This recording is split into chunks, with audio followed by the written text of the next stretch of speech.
Deep shot. He's got a touchdown. And Mahomes at bay. The Tampa Bay Bucs, Super Bowl 55.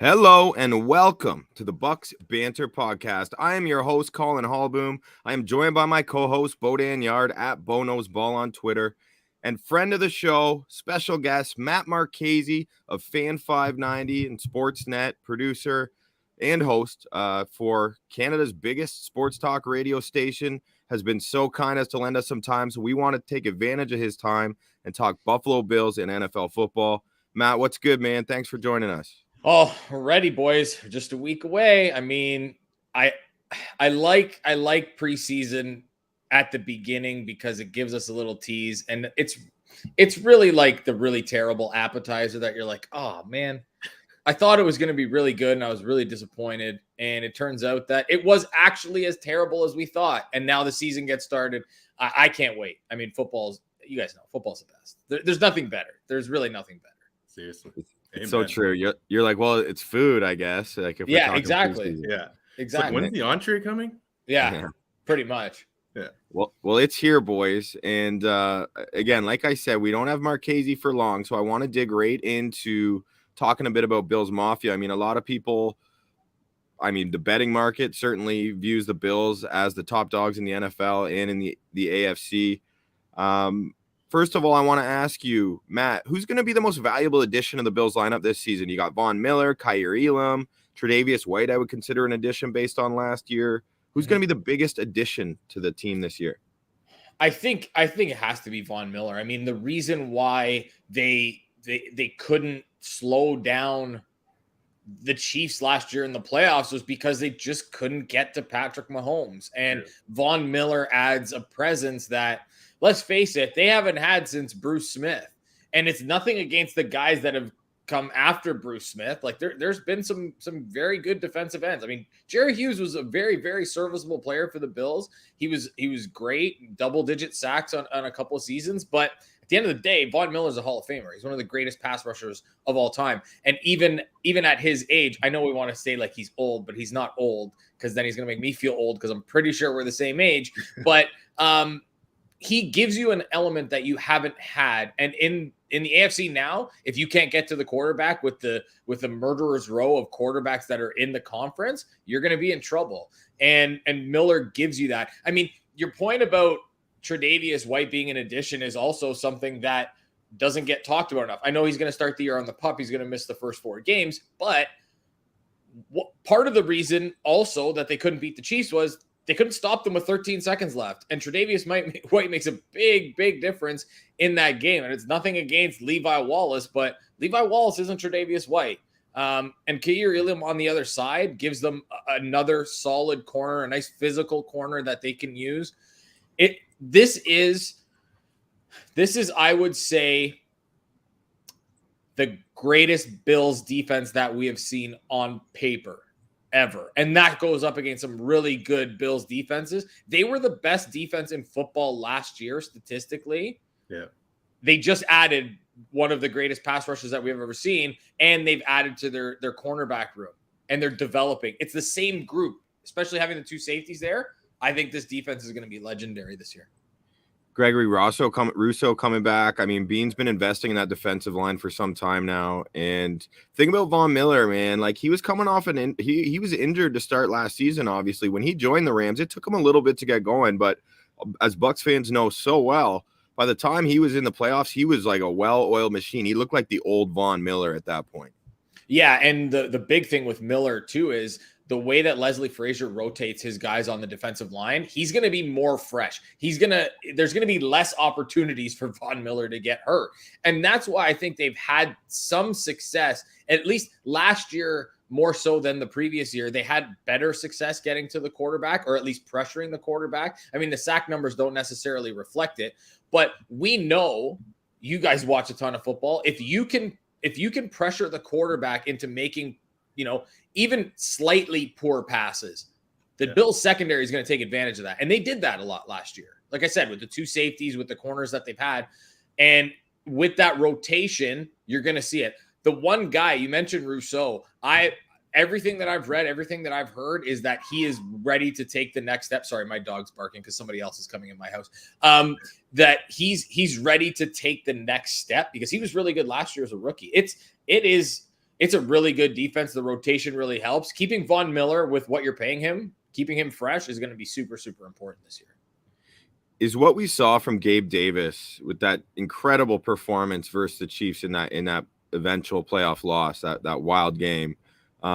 Is what we saw a prelude to what we're going to see? Is his, not to say he's going to light the league on fire every game, but he certainly seems to have the tools to be able to produce at a higher rate than he has, Matty. The last time you were on a year ago before the Bills-Bucs game, you did mention him as a guy to keep an eye on for people who weren't so familiar. What are you expecting from Gabe Davis this year? A lot of debate. Is he for real? Is he not? What are you seeing? I think he's the real deal. I really do. And I know that's some people are gonna be like, oh, you're a homer. And it's recency bias because he had arguably the greatest game we've ever seen from a wide receiver in the playoffs. But I look at he didn't play a lot. He's had, I think he had 565 receiving yards or 566 receiving yards last year. The touchdown numbers are up there because, and this is where I'm going to get to the point where he's a guy that they do not have. They don't have a guy that's 6'3" and 225. That's a big red zone threat. That's a wide receiver and not a tight end. And a guy who you can use when you're stretching the field because he's so fast. He's a better route runner than I think people give him credit for. And the big thing is there's no Cole Beasley.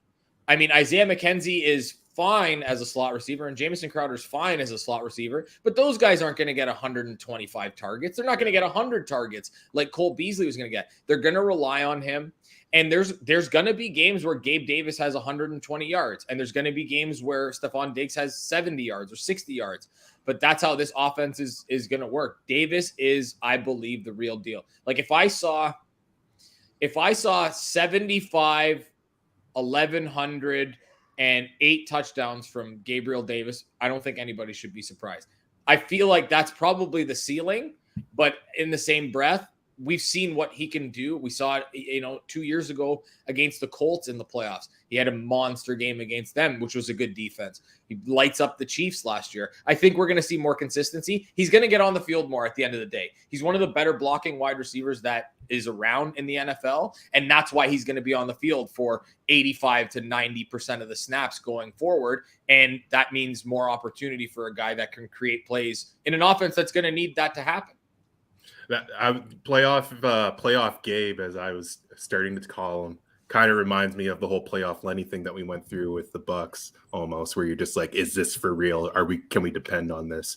You brought up the third wide receiver. I know there's a few days when there was like the buzz, and I think Von Miller and OBJ went back and forth on it, on maybe OBJ coming to Buffalo. Is that something that you would want to see, or is it not worth the gamble? Oh, bring it on. I mean, anytime you could. It's funny because when we talk about Odell Beckham, we think about the catch and we think about, him punching the kicking net and all of the stuff that went along with it.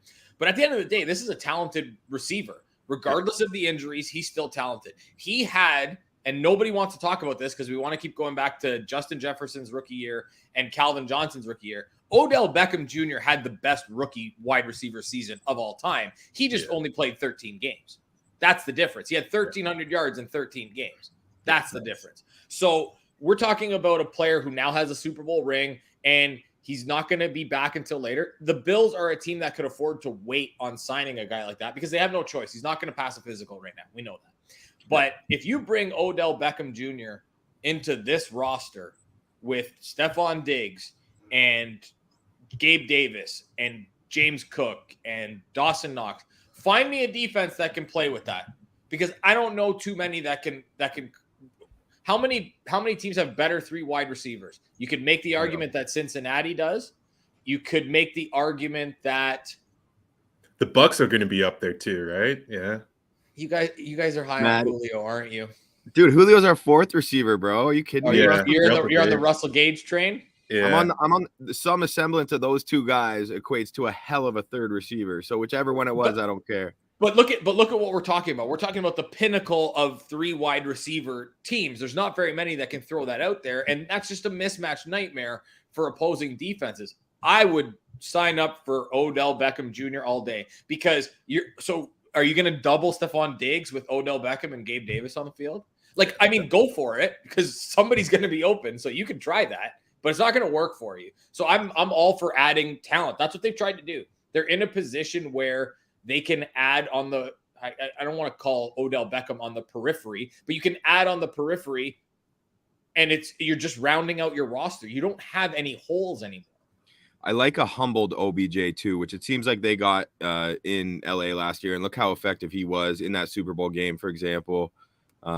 Really good performance. So we've talked a bit about the additions, even a potential addition just now to this Bills roster. Brian Daboll has left the building, an important part of Josh Allen's success. How important? I think we're going to find out. I'm curious, what's your biggest concern regarding the Bills entering this year, Matt? I think it's just the health of the offensive line because I don't think the depth is all that great. They have a decent offensive line, but we've seen a lot of cases where Josh Allen has to, run for his life a little bit. And they lost John Feliciano. They added Roger Saffold. Like they've added, and we've seen them round out that offensive line. It's going to be just if they can stay healthy because keeping Josh Allen upright is going to be the biggest key. I get the concern with Brian Daboll not being there. It sounds like a lot of the verbiage has stayed the same. I think for the most part, we're going to see much of the same on offense. I do think that we will see more of the running backs used in the passing game. That's why they went out and got James Cook. I think that's going to be the one big difference that we see on offense because you don't spend a second-round pick on a guy that you're not going to use. I mean, everybody wants to say, oh, Devin Singletary's look good. If you watch James Cook, and granted, against second-string and sometimes third-string defenses, he's performed pretty well. This is a guy that is a mismatch against linebackers. He's a great open field runner. He reminds me, and I know people are going to just laugh because they think I'm such an idiot, but he reminds me of Alvin Kamara when he plays. He's a very upright runner. He's very shifty, and he's great in the passing game. And just like Alvin Kamara was underutilized at Tennessee, you could make the argument that James Cook was underutilized at Georgia because Zamir White got a lot of the shine, especially in their senior year. So I think he fits what they're trying to do because people always say, oh, well, they don't throw to the running backs. Find me a running back that they have had since Josh Allen got there that is that adept in the passing game. The answer is none. So my concern would probably be, I wonder how much different the offense looks and keeping Josh Allen upright and making sure that O-line's healthy. After that, like I said, I just don't see any holes here. I mean, you could maybe make the case at linebacker because Tremaine Edmonds is very up and down. Like Matt Milano's solid. He's a really good cover linebacker. He's great in the run game. Tremaine Edmonds has shown flashes of that, but we haven't seen enough. He's also in a contract year. So we're going to really see what I think will be the best of Tremaine Edmonds because man wants to get paid. That would be the only kind of hole that I can find because it's certainly not anywhere else on the roster. I think from the outside looking in, that's definitely what I would have said too. It's basically running the ball with consistency and also like developing that run game and getting that almost the running backs involved in the passing game. And then also stopping the run. Like the most embarrassing moment of the season last year for you guys was against that Pats team, right? So, well, that and the game against Indy where Jonathan Taylor just went nuts. And I'm sitting here watching this game and going, is this over yet? Because I really don't want to play Indianapolis in the playoffs based on what I saw. But that's where the rotation comes in. Hopefully they can keep these guys fresh. And Ed Oliver takes the next step in his development because that's a guy that people were trying to, and again, crazy because you're not going to be that guy, but they were talking about him as Aaron Donald light. We haven't seen that yet. Yeah. Aaron Donald's the best player in football. Sorry. I mean, he's that good. And we just haven't seen that from Ed Oliver, but maybe we see him take the next step too. Sometimes it takes a little bit to put it together, man. Like Robert Quinn had 18 sacks this past year, right? And a lot of people like Scott couldn't believe that. He was like, "Ooh, but Robert Quinn, are you shitting me?" So you never know when it can click for those like D linemen, certain players, you know. Who scares you the most in the AFC East, the Dolphins or the Patriots? Not to say one scares you. Who's better? Ugh, neither. I mean, it's Miami based on talent. There's a serious talent discrepancy between the two teams. I've said this on podcasts before. I've said it on the radio. I think Mike McDaniel is a fraud. I think all this buddy stuff with the media is just, he's setting himself up for when things go bad that they just take it easy on him. That's what it kind of feels like.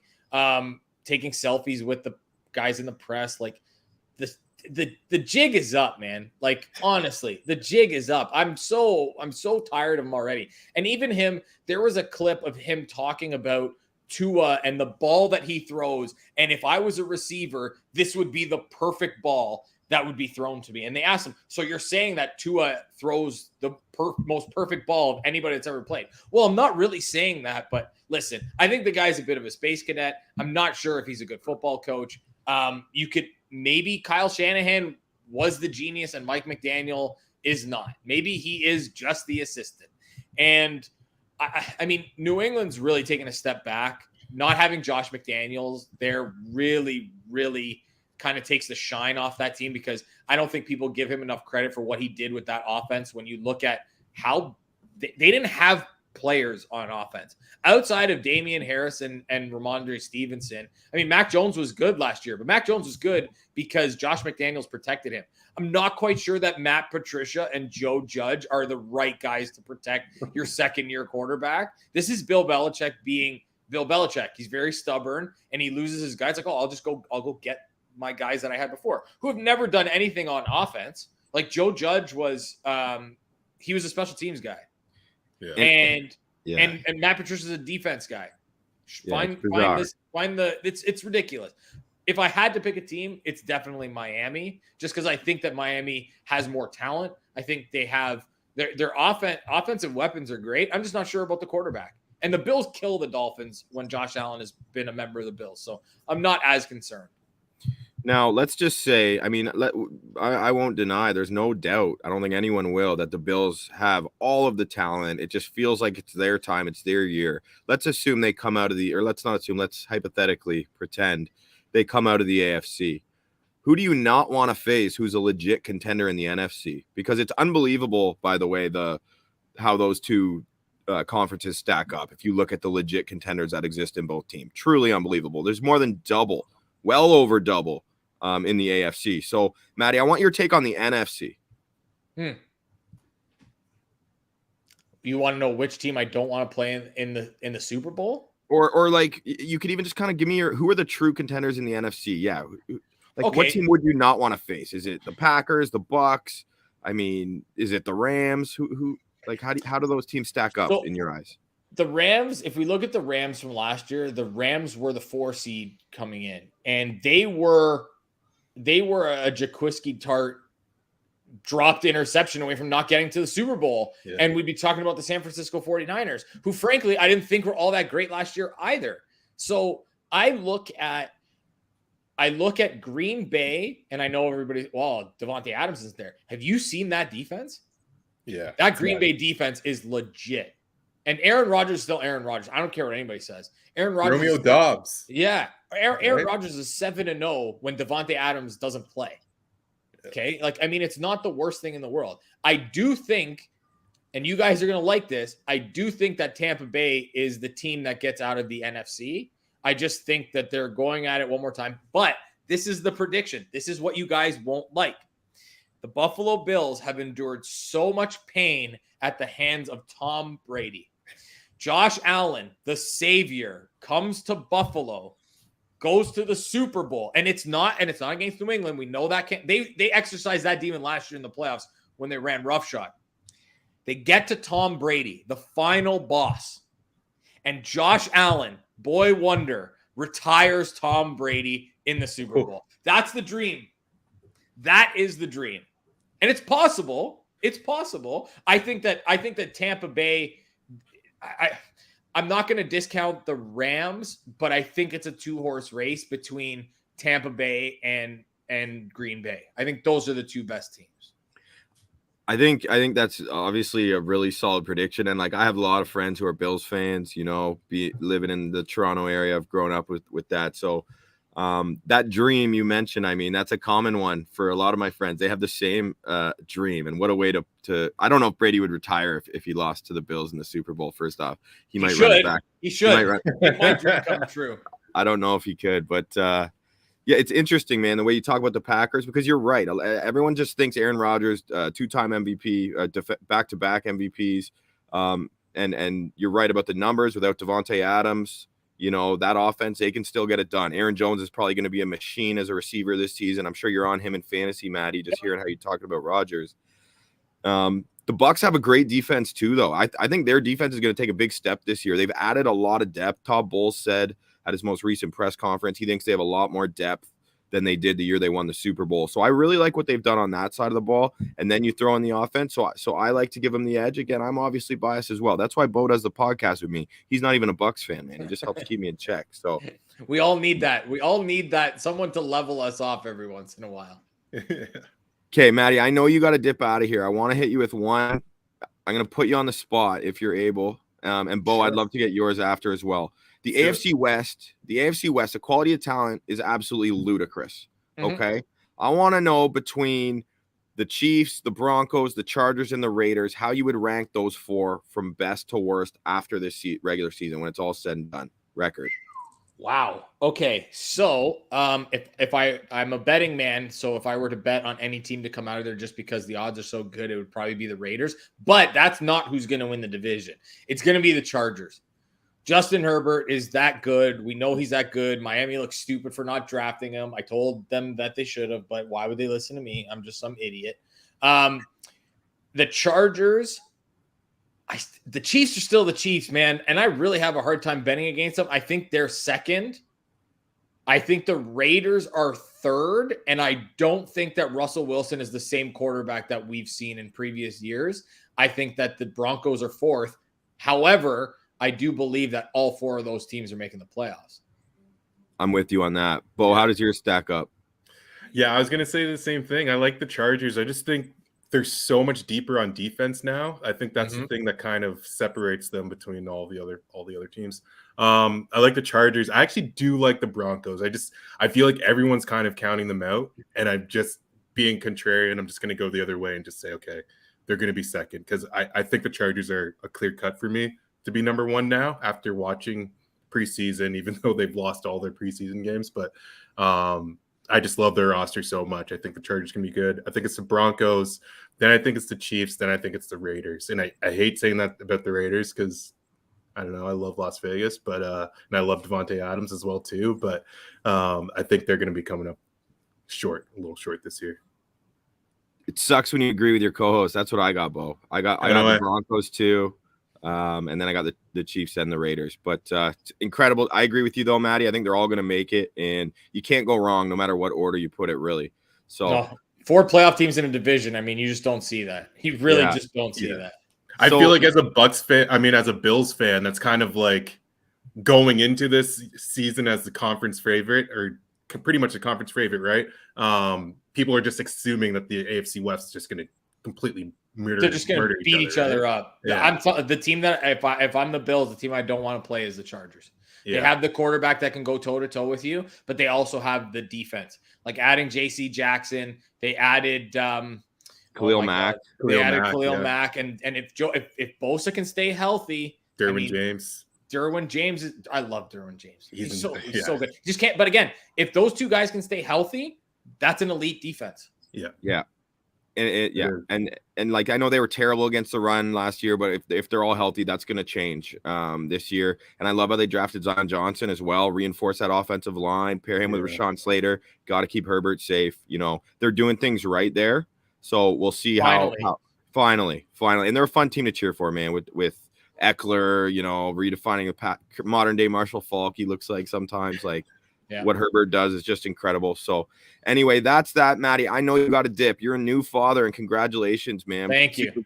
Super proud of you. Where can anyone who's tuning in, if they want to check out what you do, can they listen to you online at MattyMar89 on Twitter? Tell us about what you got going on. Yeah, I actually have the fantasy show on Sportsnet 590, The Fan, starting out September 11th, the first Sunday of the NFL season. I think we have some preview pods where we just do our top 12 rankings from each position, and maybe some guys drafted outside the top 12 or top 20 at their position that could finish in the top 12. So little preview for us, and that starts up September 11th. So every Sunday. And if you need fantasy advice, send me a DM. My DMs are open and always willing to lend a hand.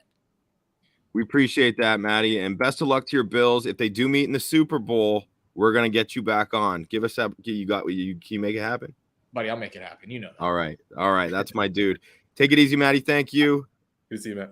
As always, a pleasure to have Matt Marchese in the building.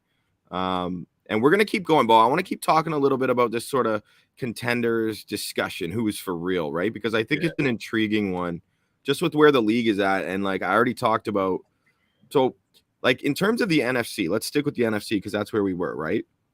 Yeah. I'm gonna drop some names. You got Bucs, Rams, Packers. Those have to be undisputed contenders in the NFC. And if you ask me, those could be the only real contenders. I mean, you got the Saints and Eagles, who are very intriguing to me, and 49ers. I kind of have Saints? those. Yeah. Saints still have a good roster, man, for sure. Yeah, I guess so. I think losing Chauncey Gardner-Johnson, that's a little bit tough.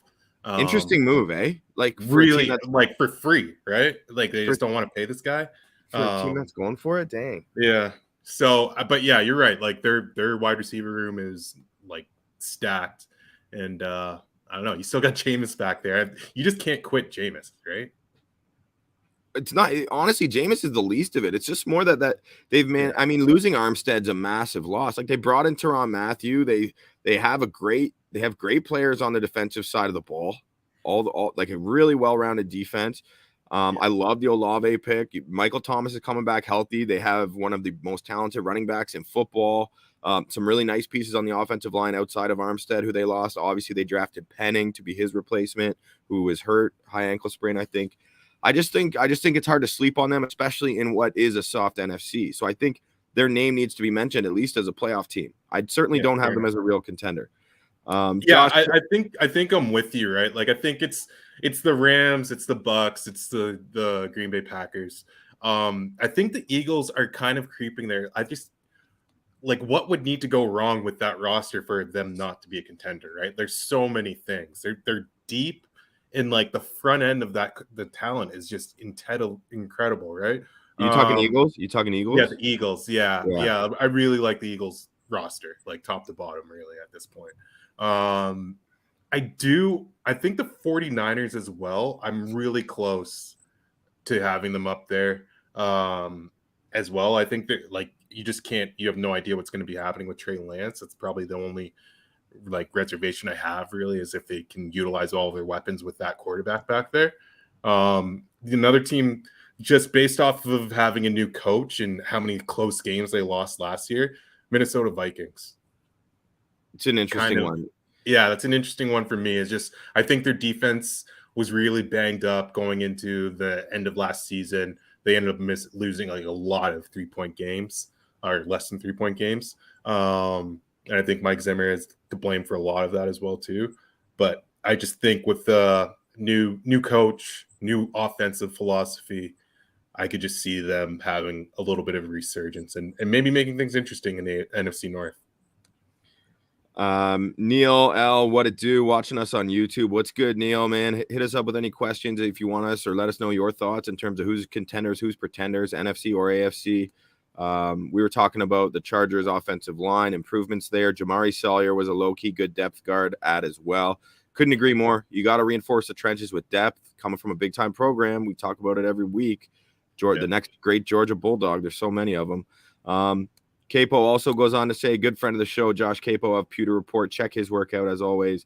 He's got some futures on Detroit. Definitely not a contender, I don't think, but an interesting one. And after watching it's all about the value, right? There you go. But after watching Hard Knocks, I'll be cheering for him. I'll tell you that.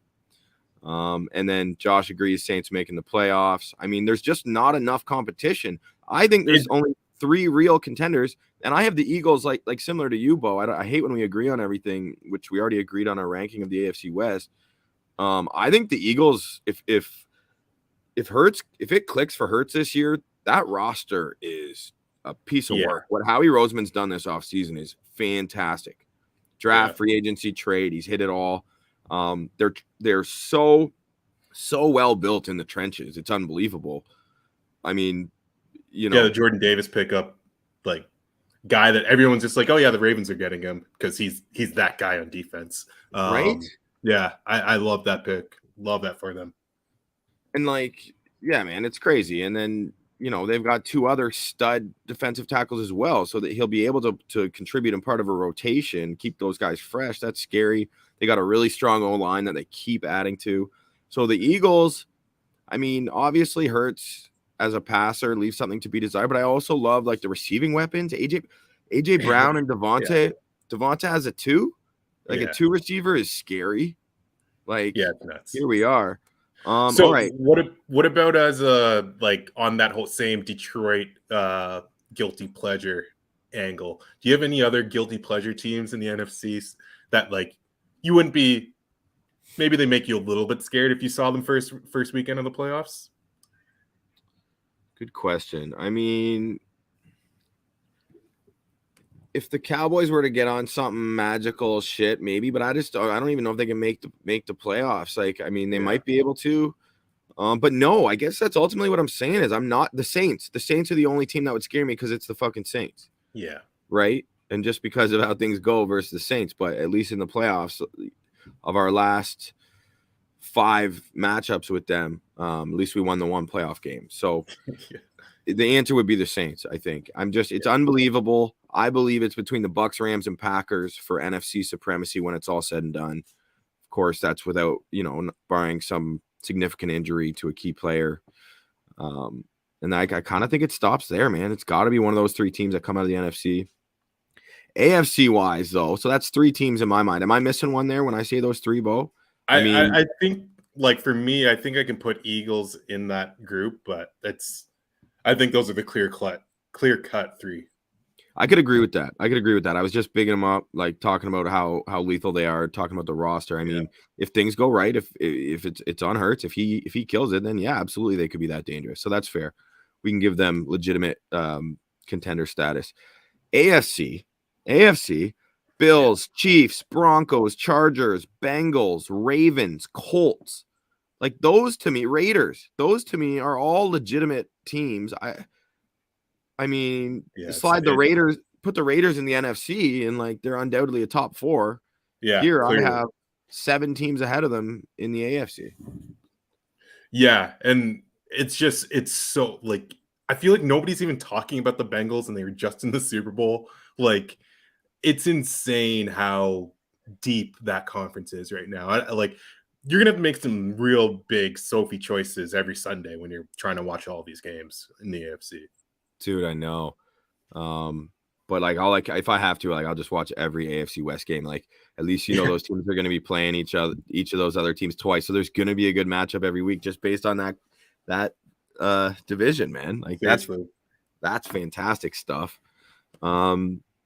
Yeah, I mean, Bo, you've been a Ravens guy for time. I mean, a lot of people are saying it's a popular pick, but you can't deny that Lamar Jackson's going to come out motivated. I mean, it's looking like he'll be doing it without a contract. Yeah. Super intriguing that he's representing himself because as we've learned with the Roquan Smith situation in Chicago, I mean, the purpose of an agent is almost in a way to preserve feelings because if a player's representing himself in a significant contract discussion, when you got an agent, you're not in there, so you're not hearing them say why you aren't worth that money. So when they're saying it to a player's face, it just makes shit really awkward, and I think that's what happened with Roquan Smith. Well, I think the Ravens one and Lamar is a particular case where it's just the Deshaun Watson thing just completely messed it up. Once they completely guaranteed that entire contract, the Ravens were never going to do that. And he just happens to be on a team that is not going to give him a fully guaranteed contract for the amount of years and at the price tag that he wants. So it's a tough realization. He's going to get something. They're not going to let him walk. I can't imagine that they would let him walk, but it's a really tough situation to go into the year with. I think that's the thing that's holding me back from actually picking them because I absolutely love their defense again this year. I love their secondary probably more than any secondary in the league right now. And then, I think the tough part with the Ravens is the running the ball, which you rely on Lamar to do it a ton, but I don't know who's going to be in that backfield. I saw a clip of J.K. Dobbins taking a drill in a practice or something like that and was just like visibly limping. So I don't know what's going to happen there. Sounds like they brought in Kenyon Drake. I can't even keep track of the Ravens running backs, man. I feel like they're going to go 10 deep at that spot. It's really, I think, you could be like, we could be in week 10 with their 10th running back there, honestly. Yeah, and I got some serious stock in Dobbins from a fantasy perspective as well. Like he's a keeper, like a ninth round keeper. So obviously I'm keeping him, but I'm not so sure how healthy he is and how that might look. I love how Capo is bringing the heat here, offering his predictions. But who we missing here? Since you got Indy. Oh, so you're off Denver. You're off Denver, eh, Josh? Seems like I believe in Denver, man. I believe in that roster. I believe in what George Payton's done there. And then to top it off with Russell Wilson, I think people are sleeping a little bit on how great Russ is. And if he can have a competent play caller and a competent decision maker as a head coach with a roster flush with talent on both sides of the ball, I'm expecting big things from the Broncos. And I have trouble leaving them off. Indianapolis Colts are super interesting. Oh, Quapo comes on to say Russ ain't it. Russ is it, and he'll show you why, man. I'm not just some fanboy booster. Like, I'm telling you, man, like Russell Wilson is unbelievable quarterback, man. I think people are losing sight of him with all the trendiness and sexiness of the Herberts and the Burrows. And also how bad Seattle was, right? Like he made them a legitimate NFL team last year, basically. That's it, because that's how bad that roster was. Dude, their offensive play calling has been unbelievable. Yeah. Like let Russ cook is real. Like it's because you have DK fucking Metcalf and Tyler Lockett there open every damn play and you're handing the ball off to Chris Carson on 3rd and 4. Like, God, like, come on, man. Russell Wilson is so good. He's such a good improviser. He can also play within a system, as he showed. It was only when he would really go off script that they make those big plays happen. I think they're going to give him more freedom here. And I think he's going to remind people how great he is. He was legit bad last year, Capo, but we have just explained why, man. Not to mention he had a terrible thumb injury, but that roster is atrocious. They sacrificed everything for Jamal Adams. All their future, terrible offensive line, total lack of identity, trying to force the ball, running the ball. I mean, that stuff matters, I think. So anyway, we'll be on opposite sides of the coin. Capo, we'll see what happens this year, my dude. We'll keep track of that progress for the Broncos. And I think Russ Wilson could easily be an MVP candidate and in those discussions. Interesting team that Josh has there that I have in my list that is worth touching on as we discuss AFC contenders. I agree that the Colts are a legit AFC contender personally. You know, they've had all these different quarterbacks at varying points of their career. I mean, it's super admirable what God, what am I doing? Not Wentz. Phillip Rivers did there, despite his age. Yeah. Then last year they go to Wentz. Complete disaster. We called that on the spot being a complete disaster and a beyond perplexing decision to bring him in. And it went exactly how we expected. So I promise you folks, if you weren't like, I wouldn't be saying that if that isn't exactly what we said. So sometimes you got to pat yourself on the back, right, Weezy? Yeah, no doubt. Anyway, Colts are legit, man. They got a nasty defense. Stephon Gilmore, I think, is going to show he's still legit. Just even seeing some glimpses of him in the preseason last week versus the Bucs. I mean, I think he's going to be motivated and really good this year, fitting in nicely with a ton of good players. They're well built in the trenches. They got a stud linebacker in the middle who's officially known as Shaq. I was going to say, is Darius Shaq Leonard? Yeah, I love how everyone all of a sudden just calls him Shaquille Leonard, and there's no Darius Leonard has officially switched to be referred to by his middle name, which is Shaquille, which it's like Giancarlo Stanton, where he's just like, yeah, I'm Giancarlo now. I'm on the Yankees. Yeah, exactly. It was like after Joe Tryon was drafted, became Joe Tryon Shank. I was like, all right, whatever. He's doing it before his career starts. That's smart. Yeah. You wait till you're like an all-pro, 3-time all-pro linebacker before you switch it. It's just confusing. But anyway, what are you thinking of the Colts? I like the Colts. I think it's tough for me with the Colts just because they don't have that wide receiver. I guess it's Michael Pittman Jr. Like everyone's hoping that's going to have that sustain that big leap, almost like in a Gabe Davis situation. But I'm wondering about that passing game. But with Jonathan Taylor back there, they're going to move the ball, you know? Hell yeah, they are. Yeah. So, well, there we go. Capo's starting to get on the same page here, and he tried to troll us. He tried to troll us more. Wentz is better than Russ. Okay, I can't type that with a straight face. Yeah, we know, brother.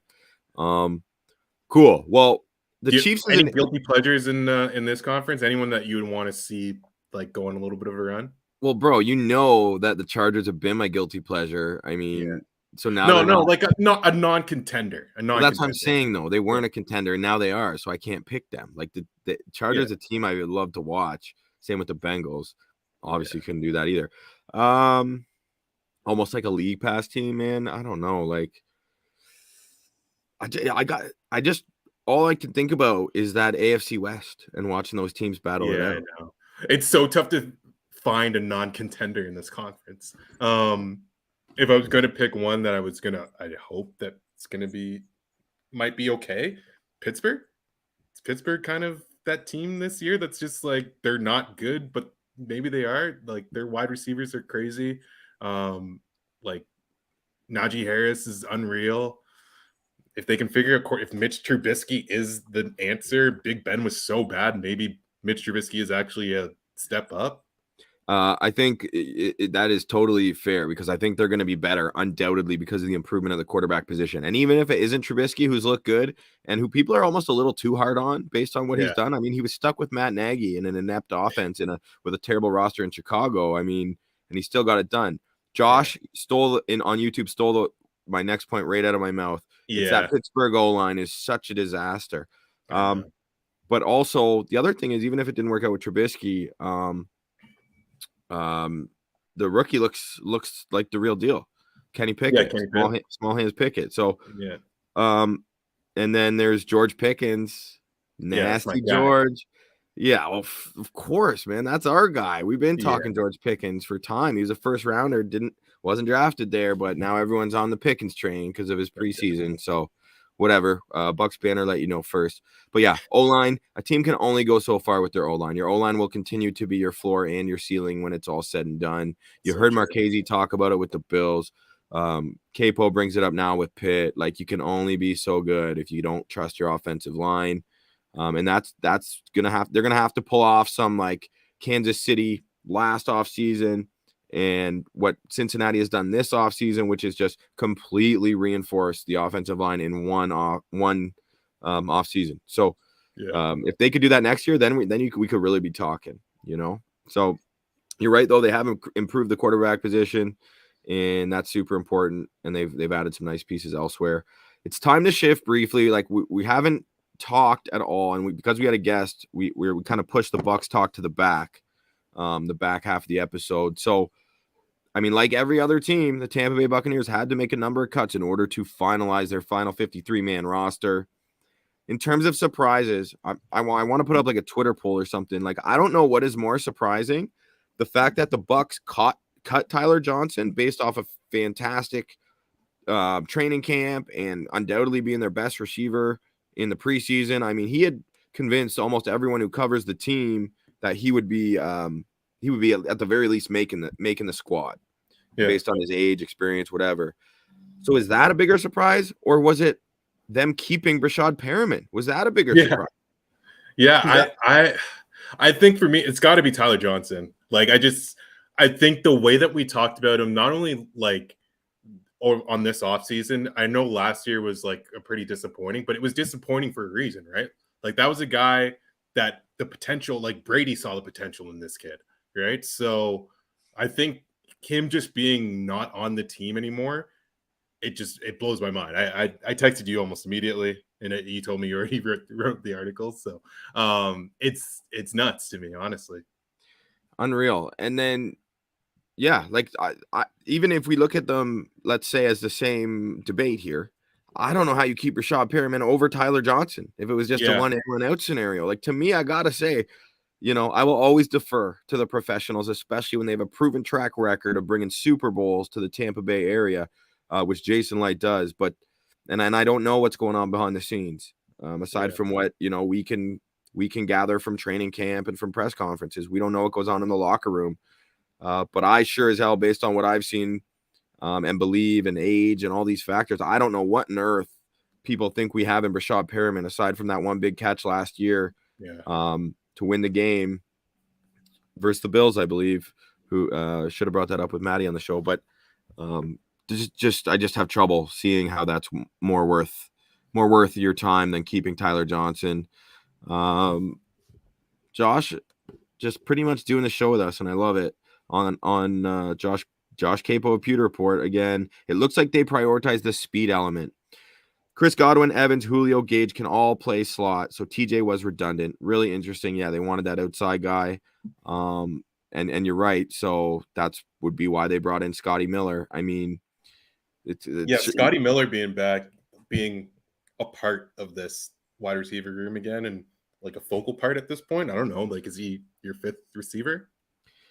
I mean, and then, like Darden too, right? So the Scotty Miller one, it's really, I'm surprised, man. I'm shocked. I didn't not like I assume I'm always right, but I'm basing my decisions off what I've seen, and their usage of Scotty Miller was so peculiar last season after he came back from a brutal bout with turf toe. But he was barely used, and that was very, very surprising to me. And then with limited production, if any, I'm getting some echo here. I wonder why. You want to clear it up, the Logan Ryan stuff? Like, I guess he got cut. Basically, if you're a Bucs fan, you probably just saw the headline that he got cut, but all indications that he's coming back. Yeah, he's already signed. It was just simply a formality to get Ryan Jensen put on the IR. So Logan Ryan just did a solid and said, "Sure, use my name, release my ass." So it was actually a respectful vet move. No doubt. We're having some audio difficulties here, so a little bit of an echo. I don't know. Are you hearing that, Bo? No, I'm not hearing it. If anyone's watching wants to let us know how the audio sounds, if you're hearing me echo, that would be super helpful, but it might just be off your computer or something. Yeah, I think that was it, Bo. I think we solved it there. Fantastic. So anyway, and Devin Tompkins, man, shout out to not just Devin Tompkins, but Jarrett Stearns, Caleb Geiger. What a crop of undrafted free agent wide receivers the Bucs had. So much so I was convinced one of them, I thought it was Devin Tompkins, was going to make the team.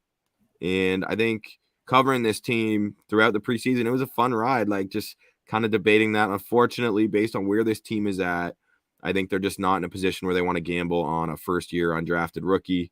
So we'll see which of those guys land back on the practice squad, and if who else ends up elsewhere. Bucs also traded Grant Stewart, former Mr. Irrelevant. I believe he was like third in the NFL in special teams tackles last year.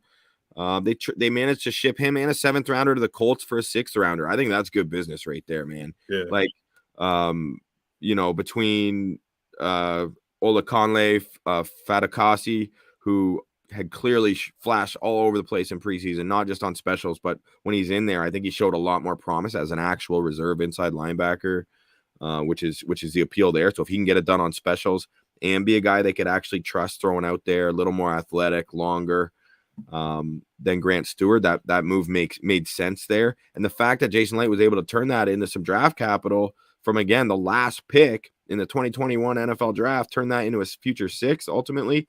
Good bit of business there by the boss up front. And Ko Keefe made the team, and I love that. I've been all on Ko Keefe, as a lot of people have, because this dude just paves the way. He is an incredible blocker, unbelievable blocker. It showed up as soon as you watched him on the field. For anyone who's been watching, I feel like he's immediately endeared himself to Bucs fans because of how hard he blocks. So he'll be in this like hybrid fullback tight end role, almost like an extra guard, offensive. maybe guard. Yeah, like exactly. Like I suggested you could give Eki some competition at the left guard spot with him. So he's vicious, and I'm pumped that he's on the team. How are we feeling about the O-line actually? Well, coming out of these 4 games, whatever it was. Yeah, man, Hainsey going down is scary AF. Like seeing Hainsey go down and look in pain. And I know, like, oh, it's just a sprain. That's good. I'm happy. It's nothing too serious. But my heart dropped, and I don't like the feeling of being like nauseous when play away. When our second string center is going down in the last preseason game Yeah. I mean, it's certain. Let's just say I'm concerned about the interior still, the left side of the interior, because you got two young guys who are really going to have to get their feet wet in a really challenging environment, the regular season. And they've already shown some struggles. They've certainly both looked good, and I think they're solid players. But the health there is a concern, having already lost Aaron Stinney. Like that's big, right? So, I mean, I am concerned. That's my biggest concern. Like how I asked Marchese about what would be his biggest concern for the Bills. There's no doubt it's whether these young guys on the left side of the interior offensive line can step up to the task, because we're not asking one of them to do it. We're asking two of them to do it. Yeah. It's tough, man. Yeah. So I really like what I've seen from Hainsey. I hope he's okay. I hope it's going to be tough coming in if you're not at 100%, but I hope he can get healthy. And, as we've said before, Tom Brady has an unbelievable resume. Not like he's the one blocking, but he has an unbelievable resume when it comes to getting the most out of his linemen, young rookie offensive linemen, and getting all the way to the big dance and hoisting that Lombardi trophy at the end of it. So if there's anyone who can coach up an offensive line to get them on the same page, it would be Tom Brady at 45 years old. I'll say that much. It's nuts. Yeah, man. And a little pleasant surprise is kind of the running back performance, specifically of Keyshawn Vaughn. I mean, everyone's been on Rachaad White's D because he's looked so nice. But Keyshawn Vaughn, back-to-back, really impressive preseason performances. He looks spry. He looks sharp. Looks like the dude who was averaging like 5.7 yards per carry on a terrible Vanderbilt team in the SEC, playing against some of the best competition, the best D1 football has to offer. So Keyshawn Vaughn has looked really good. So between him, Fournette, and Rachaad White, and then even Bernard potentially, I actually really like our running back room right now. It's super interesting, right? Like your roster, I'm just looking at the depth chart, running with 4 running backs and 4 tight ends. I wouldn't have expected that. I would have expected there to be at least one extra wide receiver and take one guy off of one of those two groups, right? But they got the extra receiver, dude. They still kept 7. That's the thing. It wasn't true. More than 7. So they're prioritizing the offense, I guess, is a way you could look at it. You got to keep where the talent is, and also I think they need that tight end depth. Losing Gronk, you got to do it by committee in a way. So anyway, Brady looked good. Shocker. Brady looked good. That arm looks alive as hell. So can't wait to watch him throw some passes in some meaningful football games. And it's going to start Sunday Night Football. Love that it's a Sunday night or week 1, so we can take in all the other games first. Last game of the opening kickoff weekend will be a rematch of last season with the Cowboys in Dallas. So that'll be a real fun one.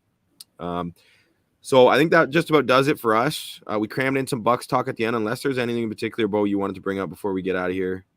No, I'm good, man. Shout out to Scotty Capron, but I'm excited for a little gambling preview next time. Maybe how do you make money as a Bucs fan? How do you make money on an NFL season as a Bucs fan?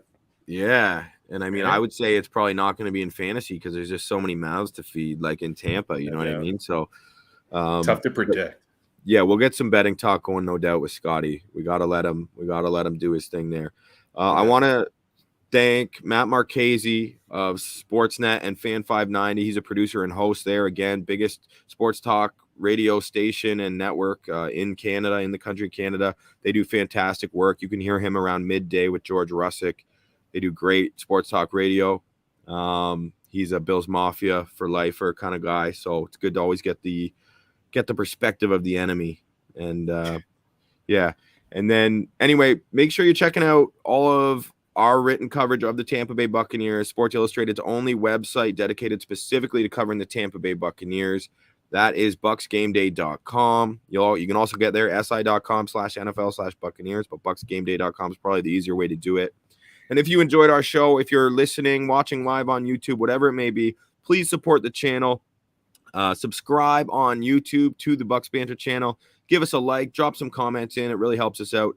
And we appreciate having people involved and contributing to our conversations as it unfolds. So with that, I hope everyone has a fantastic week and weekend, and we will definitely be back next week to talk more Tampa Bay Buccaneers football. Bo, you're a real one, as always. Shout out to JQ of Pewter Report in the comments and everyone else who chimed in with questions or comments. We'll catch you next week. Go Bucs.